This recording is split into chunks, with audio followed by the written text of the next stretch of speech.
మరియు ఉపాధ్యాయ బృందానికి మరియు విద్యార్థిని విద్యార్థులకు అంతర్జాతీయ మాతృభాషా దినోత్సవ శుభాకాంక్షలు.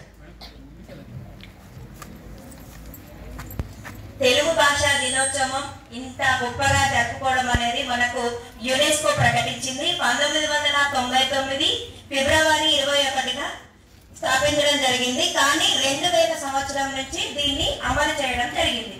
యునెస్కో ఎక్కడికి వెళ్ళినా కూడా, ఏ పాఠశాలకు వెళ్ళినా ఇంగ్లీష్నే ఎక్కువగా డెవలప్ చేస్తున్నారు, కానీ మన మాతృభాషకి విలువనిచ్చేది లేదు.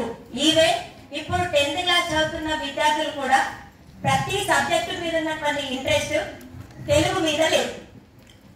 ఎక్కడికి వెళ్ళినా, మనం ఒక ఊరికి వెళ్ళాలన్నా, లేదా ఏదైనా సినిమాకి వెళ్ళాలన్నా, ఒక షాపింగ్ వెళ్ళాలన్నా తెలుగు లేనటువంటి బోర్డు కానివ్వండి, పదాలు కానివ్వండి, ఎక్కడా కూడా లేవు.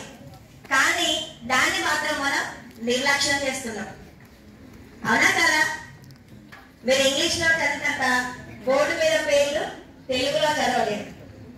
కానీ ఎందుకలా?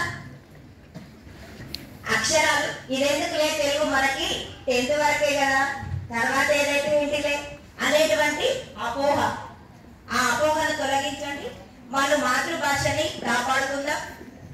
మాతృభాషని మర్చిపోయినట్టయితే మన కన్న తల్లిని మర్చిపోయినట్టే. మరి ఎంతో మంది కవులు ఉన్నారు, రచయితలు ఉన్నారు, వ్యాసాలు రాసే వాళ్ళు ఉన్నారు, నాటకాలు రాసే వాళ్ళు ఉన్నారు. మరి ఈవెన్ రామాయణ ఇతిహాసాలు చెప్పుకున్నాం మనం, రామాయణ మహాభారత భాగవతాలు, అవన్నీ కూడా పూర్వం సంస్కృతం నుండి తెలుగులోకి అనువదించిన తర్వాతనే మిగతా అన్ని కూడా మనం నేర్చుకోగలుగుతున్నాం. మన కవులు ఎంతో గొప్పగా ఆ తెలుగులోకి అనువదించడం వల్లనే కదా ఈ రోజు మనం ఒక కథగా చెప్పుకుంటున్నాం. పురాణం అంటే పాత విషయాన్ని కొత్తగా చెప్పుకోవడం. మరి అది తెలుగులోకి మనం అనువదిస్తేనే కదా ఇంత చక్కగా ఈ రోజు మనం 10వ తరగతి విద్యార్థులు రామాయణాన్ని చదువుకుంటున్నారు. కాబట్టి తెలుగును ఎప్పుడూ కూడా నిర్లక్ష్యం చేయకండి. ఎన్ని భాషలు చదివినా తెలుగు గొప్పది, మన మాతృభాష. కాబట్టి దాన్ని మర్చిపోయినట్టయితే మనల్ని